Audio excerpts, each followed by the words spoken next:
സ്കൂളുകളിൽ നടത്തുന്ന ഇൻഫർമേഷൻ ടെക്നോളജിയുമായി ബന്ധപ്പെട്ട പദ്ധതികൾ.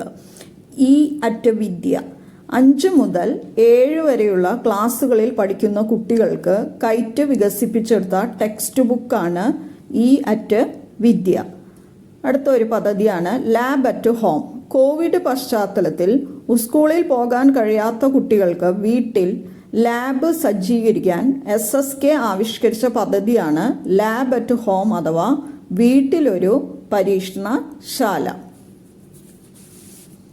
G-Suite പൊതുവിദ്യാലയങ്ങളിലെ വിദ്യാർത്ഥികൾക്ക് അധ്യാപകരുമായി നേരിട്ട് ആശയവിനിമയം നടത്തുന്നതിന് കൈറ്റ് വിറ്റേഴ്സിൻ്റെ മേൽനോട്ടത്തിൽ ഗൂഗിൾ ഇന്ത്യയുടെ സഹായത്തോടെ ആരംഭിച്ച പ്ലാറ്റ്ഫോമാണ് G-Suite.